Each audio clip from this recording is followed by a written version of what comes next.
My name is Hunter, and I'm the host of the Cabin Addiction Recovery podcast, and I'm here with Lee, who is the clinical director at the Cabin. Hi, pleased to meet you. Terribly formal. So Lee, I know you from the Cabin and obviously from the industry, right? But I don't know your story. So where did it start for you? Where did it start? Yeah, I think it's a where and a when did it start. I was born into a pretty working class family. Working class at the, it wasn't sort of, abject poverty, but there was a lot of discordant kind of behaviour going on. There was, divorce, there was domestic violence. It's quite an unstable environment to be raised in an area of social deprivation in South London.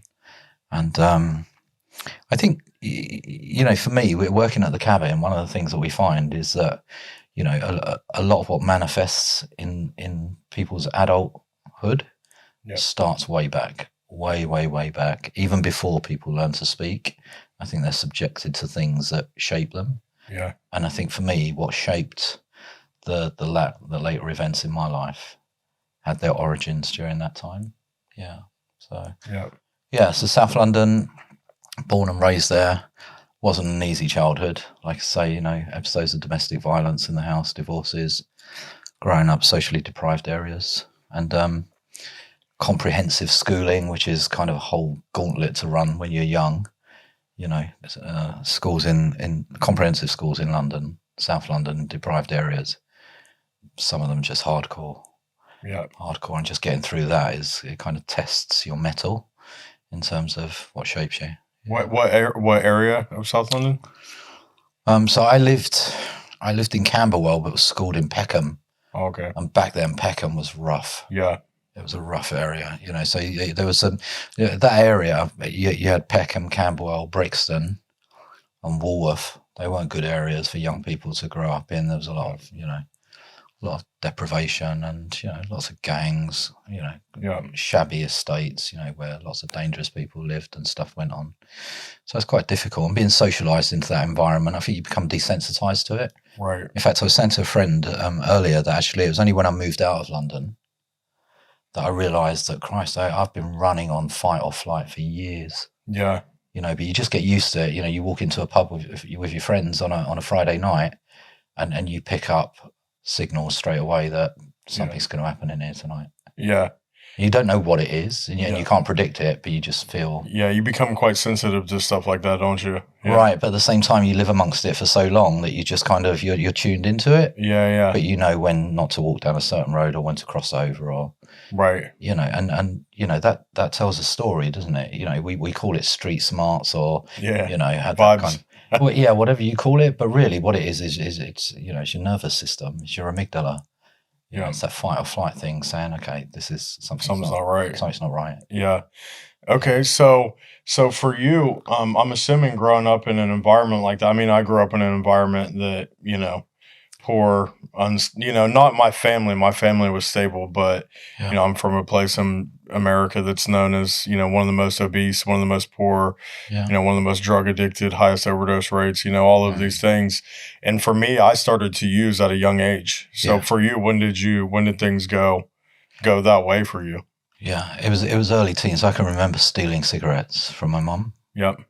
And I would take them into the bathroom and smoke them with the window open. Yeah. And I never really thought much of that at the time. I just thought, well, they smoke, and so, I'm not supposed to smoke, which made me think that maybe I wanted to even more than, I really did. But I can now remember that I would take cigarettes and I would take them skillfully. So I'd wait till there was a certain amount in the box that wouldn't get noticed, or I had less chance of being noticed. Right. Which mirrors the kind of addiction that I went on to develop, where you kind of like strategize of like, what's the best way of not getting caught? Right. Where's the best time? Yeah. You were hustling from the very beginning. I was, but I didn't know it because I was actually I think I was a reasonable kid. I wasn't out kind of like smashing car windows or vandalizing stuff, but there were problems developing and they were manifesting themselves through dishonesty and deception. Do you have siblings? I do. I have a younger brother, and he was, he's quite sporty, but I think his pathway played out differently from mine. I think he had a different avenue. For me, I kind of went off the rails mid-teens in school, whereas he Yeah. found sport and football clubs and things like that. Right. So he had a group of kids that were more motivated towards, physical fitness, and maybe that took him off in a different direction and saved him, really. Yeah. Yeah. Yeah. Okay. So, when did things progress to using substances other than cigarettes? Well, for me, it was that classic gateway thing. It was the Yeah. cannabis. I fell in love. Growing up in Peckham, it was wickedly multicultural. Do you know what I mean? Right. The school that we went to, there was diversity there from an early age. In fact, I grew up during an age where there were kind of fascist right wing movements in the UK. Yeah. But for us in that area, it was, it didn't make sense. It was like, Right. we grew up with people from different countries. Our friends were kind of like black, Indian, West Indian. So there was no difference for us. But I remember spending a lot of time in Brixton on Saturdays and in Peckham. And cannabis was an easy drug to get hold of then. It was quite exciting. It was the easiest drug to acquire. Yeah. That had the safest reputation, and it was quite cool because there is a hierarchy, isn't there? Yeah. The politics of drug use. It's like, cocaine is what the big the boys use when they go out and they've got money and they work, they can afford it, and heroin is for the the down and outs. That's the politics of being a junkie. It's like the worst of the worst. Yeah, that's what you kind of lead yourself to believe, but what you find out is that the truth is far from that, really. But it was cannabis for me. I didn't really do the rave thing. I missed the rave thing. I was into cannabis and alcohol. Yeah. And I wasn't really into using one to potentiate the other, to stay awake, to drink more. It was really just about what's the quickest route to oblivion. And did your parents find out like that you were using and stuff? Like what happened? They didn't find out straight away because they were quite straight-laced. Even though they were good working class people, they were naive. Yeah. But I used to kind of be with the rest of the guys, kind of like talking like a black kid and kind of like thinking, asking my mum, can I get dreadlocks? And she was like, what are you talking about? Yeah. And I'd play Bob Marley and stuff, and there'd be smells kind of like emanating from the bedroom where she'd say kind of like, are you smoking those funny cigarettes in there? But she wouldn't know what they were called, so they're always like funny cigarettes. And the more that they try and kind of curb that behavior, the more I would kind of like find ways to get out of the house or get money and acquire money so I could go out and do more. Yeah. And gradually it just became a game. It became a way of life. Yeah. Did you get in any trouble whenever you were younger? I tried to, but I wasn't very good at it. Yeah. So I tried driving a car when I had no license. First Mark III Cortina, drove it home from picking it up and crashed it because I hadn't had many driving lessons. So I got arrested for that and got banned before I'd even got a license. Yeah. Tried going out with a couple of friends that were Millwall friends. Like we used to go down to Millwall. Don't ask me why, because I didn't like football, but it just seemed like a good idea at the time because the bars were open in the football ground back then. You could drink alcohol. And I think afterwards we went to break into a car. I tried breaking into a Jaguar. Yeah. Which has toughened glass, and all the guy that I was with had was a pair of pliers. And I tried to hit the window with the pliers, and the pliers went through my hand. So it's not funny. I shouldn't laugh. It's terrible, really. But stupid stuff. The lessons you learn. I didn't get caught up in acquisitive crime or kind of at that age. That came much later. Yeah. Much later. Yeah, when the hard drugs kicked in. Yeah. So when did things progress to harder things? Yeah. When did they progress? I think by about 26, I was kind of drinking heavily every day, and I was using cannabis. But I was working, so for me it was all kind of controlled, and it was I could justify it. It was like, well, this is how I relax. This is who I am. I'm one of the guys. And my wife at the time, she was unwell, and she contracted an illness, and it proved to be fatal. Wow. And it wasn't an acute illness either. It kind of dragged itself out after about 18 months. She got so ill that she passed away. Wow, sorry. And it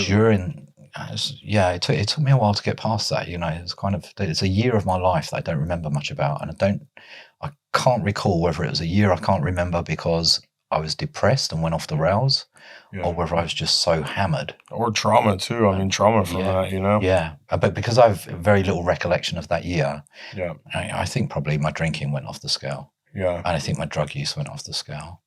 But that year, I did manage to claw my way back from that. And I managed to get some work working with a charity that focused all their energy on the illness that she died from. Wow. And I took that job because she'd been a nurse prior to dying. She'd been a nurse, and I'd been in the ambulance service. Yeah. So our lives crisscrossed during our working day. I would often find myself in the hospital where she was based. And being in the ambulance service after she died, I just thought, I can't keep going back to these reminders. So I decided to make a move out of that job. I took this job with a charity, and part of their remit was working with health promotion in relation to drugs and curbing transmission rates of bloodborne viruses. So I thought, that's really interesting work, and I'd be doing something really good. And it was out in Essex. So I moved lock, stock and barrel out to Essex, which was great. To like South End area? Yeah, well, actually it was Grays, which is like South End. It's on the other side. But on the river. On the river, yeah. And I started doing work with them, but it put me in the front line working with injecting drug users. And I'll be honest, I had no training working with injecting drug users, and I didn't know what I was doing. Wow. I came from a medical background. I knew about bloodborne viruses. Yeah. I knew how to curb and prevent transmission, but I had no training in working with that demographic. Wow. And very quickly I found myself someone who has a history of using drugs, cannabis, alcohol, nicotine. Well, and you didn't have recovery at that point in time either. So no recovery. I was real prone to it, I just got sucked into that one, really. So in my world, in my mind, I was framing it as like, well, I'm doing kind of groundbreaking outreach here. Yeah. I'm running with the gang kind of thing. Yeah. And of course, it didn't take long before, just watching what was going on. Yeah. Crossed over into actually trying it. Yeah. And I had to do some experimenting for yourself. Well, do you know what? You say that. It wasn't even my idea, but I got baited by there was one person that I was working with at the time, and they kept saying to me, must be good feeling like a martyr, saving people's lives. Yeah. I was like, what are you talking about? And I was like, well, don't you think it's a bit rich, you preaching about kind of like, when you haven't really kind of, when you don't get it. You don't get it. You don't know what it's like. Yeah. And this went on for ages. And in the end, it kind of ground me down. And one day I was like, well, might as well give it a go. And I did. And do you know what? It was the most awful thing I ever did. Because I come from the ambulance service and knew how to inject. I knew how to play with syringes and needles and safer injecting and all that stuff. Yeah. And I tried it. And, anyone that's tried heroin for the first time, it makes you itch like crazy. Yeah, and vomit. Projectile vomiting. It was disgusting. Do you know what I mean? But it something happened. It ignited something in the back of my head. And about a week later, I just thought, that wasn't so bad. Yeah. That was the first time. That's why that happened. If you did it a second time, maybe at a lower dose in a more managed environment, it would be different. Yeah. And of course, that's just the addiction talking to you, and So I rationalised that and made it all right to go and try it again. Yep. And I was smitten with it. That was no turning back for me. Oh, man. Awful. Yeah. And you were in your 20s, late 20s. Yeah, I was 20. I must have been about 27 because she died when I was about 26. And it was about a year after that I came back. Yeah. And I thought, okay, I need to make some changes. Can't live this way. Yeah. So, yeah. And then, so you stayed in Essex. I used in Essex. When I say like born in London, made in Essex. Yeah. I found the hardest addiction in Essex. Yeah. I found the way out in Essex. Yeah. So you got sober in Essex as well? Yeah, I had to go away to treatment. And then when I left treatment, I came back and I went into the room. So I went to Southend, NA, met some guys there. But I hadn't been in treatment long enough. I was still thinking that I was smarter than the clinicians. I was smarter than the model. And so I was going to NA, but I was dropping in, dropping out, dropping in, dropping out. Yeah. What treatment? It was in the UK? Yeah. Yeah, I went to it's defunct now. It doesn't exist now. I went to a little place down in Surrey, and they were good people. They probably had good success rates. But I just, when you're not ready, when someone's not ready. Well, you can't hear anything. Yeah, you think you found a shortcut through it. Yeah, and, the easy way out. Yeah, so I still had some using in me, but when it finally went wrong, it went wrong badly for me. Yeah. It almost cost me everything. Relationships, homeless, living in a car. Yeah. On an estate, a trading estate in Langdon, Essex, in some beat up old car with maybe 40 or 50 quid in my pocket, thinking, okay, this is all the money I've got. I need to find some work so I can generate income to carry on using, Yeah. but I need to get a roof over my head so I can present at an interview and look like I'm not destitute, but I still need to use today. So how do I manage my funds? That was the level of the madness. It's like, Yeah. The using still comes first. Always. Yeah. I use that day, of course. Yeah. Yeah. But I would do stupid stuff. I would turn up as a driving job or something, anything, and I'd say, I'd have a driving license and kind of get a job. Yeah. I'd probably last a couple of weeks till I got paid, and then I'd disappear, and it's awful. Yeah, it's so chaotic. Yeah. So, when did that in turn, like, obviously it ended with you getting sober? Yeah. I ended up going into a treatment centre down in England. Eventually, I had to ask for help. I was just not coping. I was failing all over the place. Everything was failing. Yeah. Because when you're using, you try and convince yourself you're keeping stuff together, but one by one, bridges get burnt, and then until there's nothing left. And I ended up in a treatment centre, and it scared me. And the arrogance in me. I remember saying to them as I was coming to the end of the first stage of that treatment, I don't want to go back. Please don't send me back. Yeah. And they said, well, you've only got limited funding because it was social kind of services treatment. And they said, well, you've got to go back at some time. We can apply for additional funding. And I said, please don't let me go back. I'm scared. I'm going to relapse. Yeah. And they managed to get me funding for a second and a third month. Wow. This was down in the West Country. And I ended up staying down there for a year. In fact, I was so scared when I got out of treatment, I did everything they said. I said, I'll do anything and everything you tell me to do. And you've been sober since? Yeah. Wow. Yeah. So I came out of there. How long has it been? When was that? That was 2000. It must have been 2000 because I think there was something to do with England playing in the Euros. And as per usual, England lost. But I remember that match being significant. But it was around about 2000. And I lived down there for about a year after treatment. And I didn't know what to do. I just thought, I'm not ready to go back to work. Whatever work I go back to, I don't know what I want to do. And I don't want that lost feeling. So I thought, I'll go back to university. I have to go back to Essex, but I'll go back to university. And a funny story, right? Keep it short. But at the time, there was a series that was on. It was quite topical. And it had this big kind of, I think he started as a comedian. His name was Robbie Coltrane. And he was in this program about a forensic profiler. Yeah. And the program was called Cracker. I remember it being one of the only programs you was allowed to watch or it was just available at that time when the TV was on in the rehab. And I thought, I want to be a forensic profiler. I want to be Cracker. So I thought, I know I'm going to go back to university. And I suddenly had this mad delusional idea that because of my life of kind of like underground skullduggery, being a heroin addict, I would be of use to the Metropolitan Police and all the criminal investigation bureaus. But I'd be a forensic profiler of repute. Yeah.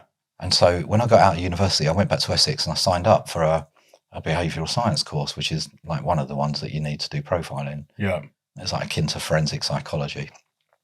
So I did that for 3 years and then realised by the end of it, I was never going to be a forensic profiler because forensic profilers are few and far between. Yeah. And the ones that are, they're typically, they've come through a different avenue. Yeah. Not heroin addiction.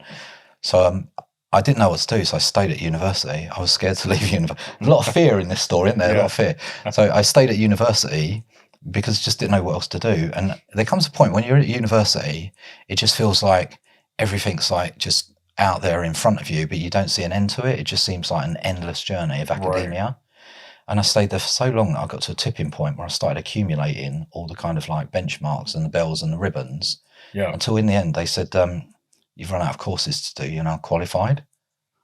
And I was like, oh, what does that mean? No more courses? And they were like, well, you've pretty much done all the courses it takes to qualify in this area. So I thought, oh, there's one more I can do. So I went and did a practical locum kind of like specialism. Yep. And I looked around and I thought, well, there's only one to do really, isn't there? It's addiction. Yeah. I'll do addiction medicine, addiction psychiatry, that kind of.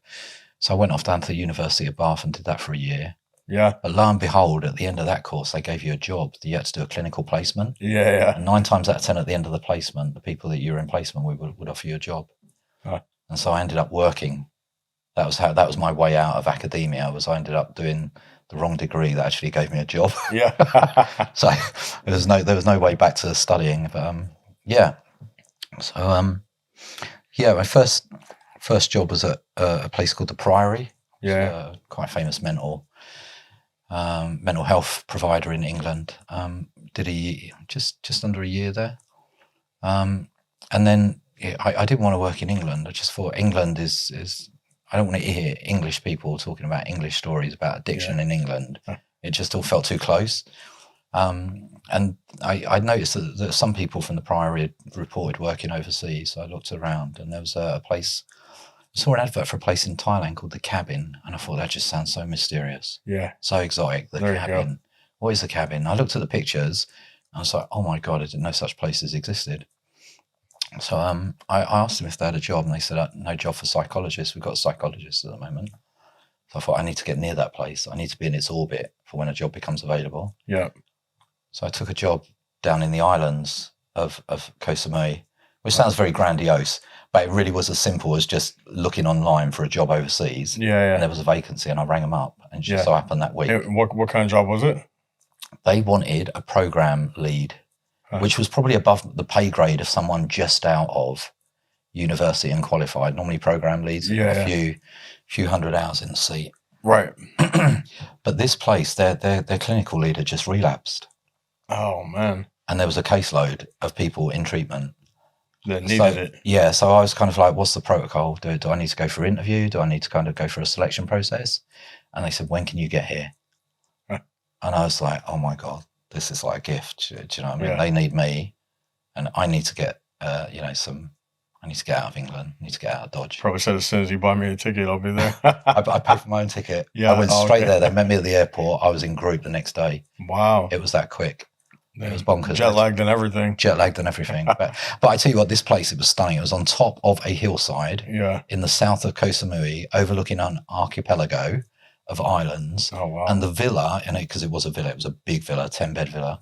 It had been designed so that all the bedrooms face south. So you could see the sunset. Sun tracked right across, and you see the sun setting over the island. You couldn't have airbrushed this place if you tried. And we used to do group therapy in the evenings so we could watch the sunset. Oh, wow. And it was madness. You'd be in group therapy and the sun would be setting. The Koh Samui sunset, I don't know if you've seen one. No. It's like those kind of Hawaii sunsets where the whole sky is lit up. That's in Thailand? That was in Thailand, Koh Samui, yeah. But I stayed in touch with the Cabin, and eventually their psychologist, his wife fell pregnant, and they were going to go back to Australia. Yeah. And one day I got the call, and I was... just right there. That was it. And I've never left.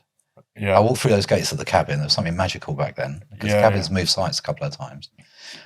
But it used to have these huge gates. It's so kind of like quiet and confidential. It was like, but they're big gates, and as you open them, there was just a pathway leading up to this sala with all this kind of jungle, but very cultivated and manicured jungle. So it looked like it was something out of a movie or something. I'm sure. Yeah, it looked like something out of Jurassic Park. Yeah, all that was missing was a waterfall or something. Yeah. So how many people do you think have came through there since you've been there? Yeah. So when I joined the Cabin, I think they had 8 clients, and at their peak, I think we had about 87. Wow. And that was, I think I joined them back in 2011. I landed, 2011. And I know since then we're well over the 5,000 mark. Yeah. That's 5,000 lives that have, and not everybody gets well on their first treatment. But you planted the seed at least. Well, and I always think the treatment is like links in a chain. I think you can go to a treatment 4 links back from the very last one. Yeah. And something you learn there will be is the catalyst. Yeah. That helps you in the very last treatment you do. Yeah. So it's an accumulative effect. I don't think anyone takes the praise for getting someone well, but it's an influencer, as you say. Yeah, no doubt. So with the Cabin now, what do you think is different now than there was back then? I think, excuse me, COVID decimated the whole medical tourism industry, and for rehabs that are, far-flung destination rehabs, they call them. Yeah, I think for them, their oxygen, their supply really is foreigners traveling for treatment. Right. Of course, when all the countries shut down, it basically asphyxiated the market. So I think when the Cabin came back, what the people that own the Cabin said to me, because obviously a lot of people left, went back to their home countries, is we want to scale this venture back because it had gone quite big. It's a global brand, the Cabin. It was huge. And it had a very distinct quality about it. But I think when it got really big, it had to diversify a lot of its programs because there were so many people there. You couldn't just have one program with 70 people going from group to group. Right. So when COVID finished and they relaunched, they approached me and they said, look, there's not many people that were around at the very beginning of the cabin. Yeah. Most of the people at the end, before COVID, have gone home. But you have some of the intellectual DNA to be able to say how to recreate what was there at the beginning. I think there were only 3 people left in Thailand from the original cabin. Yep. One of them had just taken a job in Singapore. And He was Phil. unavailable. And no, there was another chap who was before Phil. Yeah. Before Phil, there was another guy, and they approached him. But whatever was going on for him at the time, they just said, maybe now's not the right time for you. Right. And then they approached me as an afterthought, which, you know, if I was arrogant or a narcissist, I'd probably feel kind of like wounded by it. But, I you know, they approached me anyway. And they said, look, do you think you could recreate the cabin as it was back in 2012, 2013? You know, when it had that zeitgeist about it. And I was like, I can, but there's a number of caveats. Yeah. A number of caveats, and one of those is standards of care. You know, there's no compromise on standards of care. If we say we deliver something, we deliver that. Yeah. And we don't have a catch-all approach of just letting anyone in and promising the earth. Yeah. The earth and delivering. You know, and the other thing was I said I want complete control over the gatekeeping. Yeah.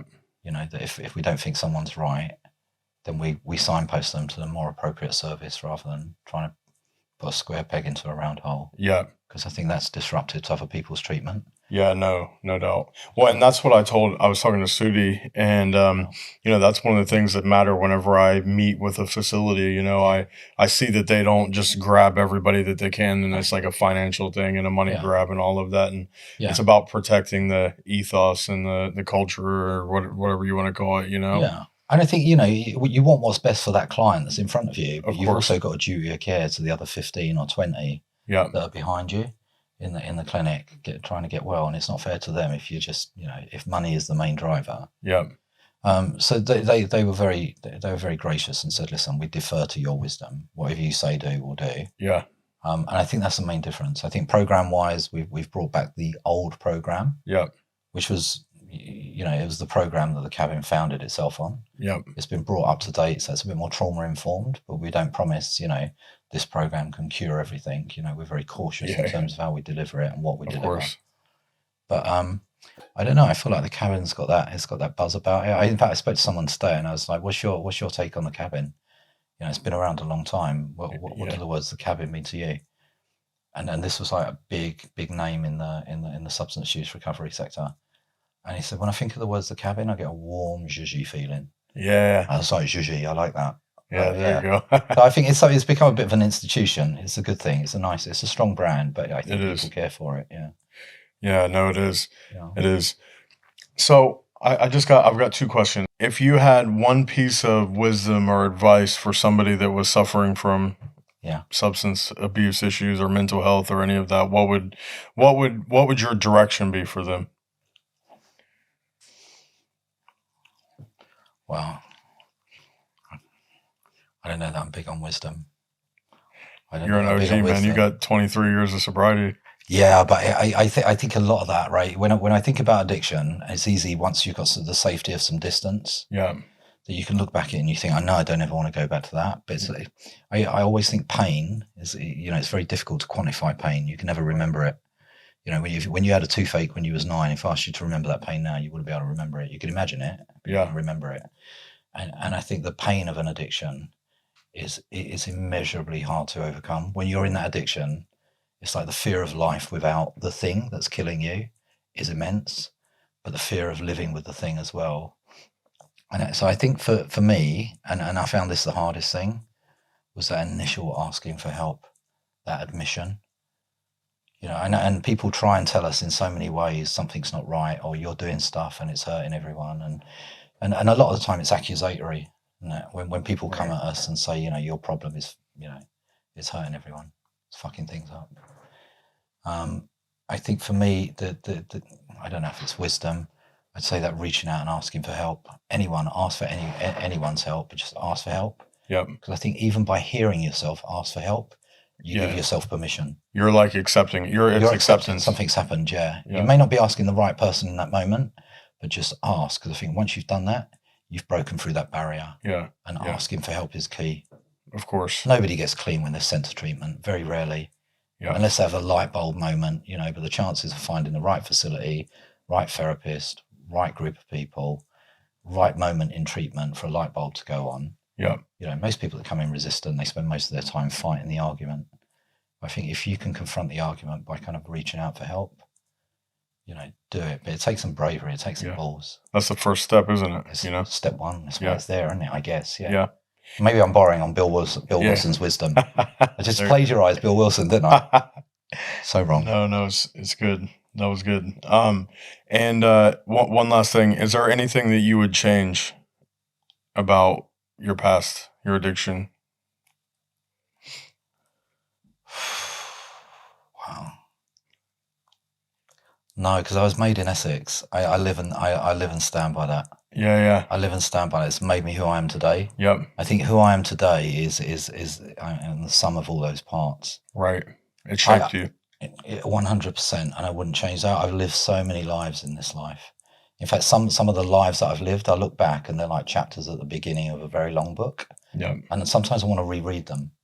I want to revisit them. There are blank spaces in my recall of some parts of my life. I'd like to revisit them and just see what I was doing. So I know what it was like, but sometimes distance kills memories. Sometimes drugs kill memories. I know, but would I change anything? I don't think I'd be upsetting anyone if I said that. I wish that episode where she died, didn't have that ending. Right. I wish that. Yeah. I don't know. That's a sadness that I'll never get over. Yeah. They say time's a great healer. It's nonsense. Time doesn't heal anything. It just creates distance. Yeah. It creates distance. There is when Americans say I need closure. Yeah. I don't think there's ever any closure. I think when you've been through an experience like that, maybe you learn to look at it differently. Maybe you experience the feelings differently. Yeah. I don't think there's ever closure, and I don't think time heals. And for me, I think I can live with those events today without needing to kind of destroy myself or hurt myself or hurt other people. But the one part of my life that I look back on, I wish that had ended differently. Yeah. Yeah, that's the one.